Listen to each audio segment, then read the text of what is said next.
Joshua 4 NIV.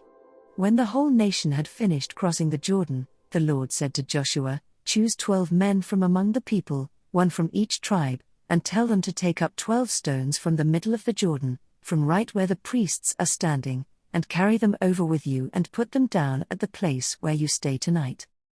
So Joshua called together the 12 men he had appointed from the Israelites, one from each tribe, and said to them, "Go over before the ark of the Lord your God into the middle of the Jordan.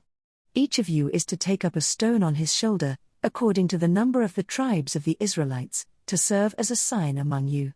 In the future, when your children ask you, 'What do these stones mean?' tell them that the flow of the Jordan was cut off before the ark of the covenant of the Lord.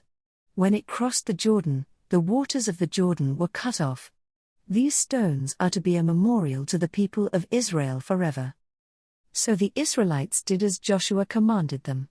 They took 12 stones from the middle of the Jordan, according to the number of the tribes of the Israelites, as the Lord had told Joshua, and they carried them over with them to their camp, where they put them down. Joshua set up the 12 stones that had been in the middle of the Jordan at the spot where the priests who carried the Ark of the Covenant had stood. And they are there to this day.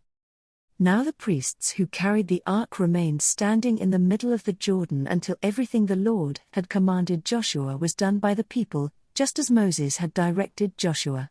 The people hurried over, and as soon as all of them had crossed, the ark of the Lord and the priests came to the other side while the people watched.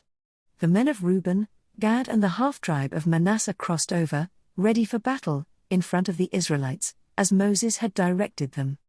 About 40,000 armed for battle crossed over before the Lord to the plains of Jericho for war.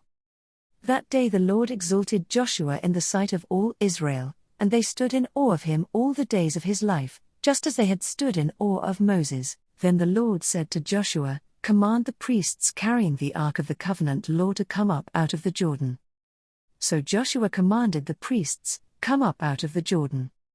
And the priests came up out of the river carrying the Ark of the Covenant of the Lord. No sooner had they set their feet on the dry ground than the waters of the Jordan returned to their place and ran at flood stage as before. On the 10th day of the first month the people went up from the Jordan and camped at Gilgal on the eastern border of Jericho. And Joshua set up at Gilgal the 12 stones they had taken out of the Jordan. He said to the Israelites, "In the future when your descendants ask their parents, 'What do these stones mean?' tell them, 'Israel crossed the Jordan on dry ground. For the Lord your God dried up the Jordan before you until you had crossed over. The Lord your God did to the Jordan what he had done to the Red Sea when he dried it up before us until we had crossed over. He did this so that all the peoples of the earth might know that the hand of the Lord is powerful and so that you might always fear the Lord your God."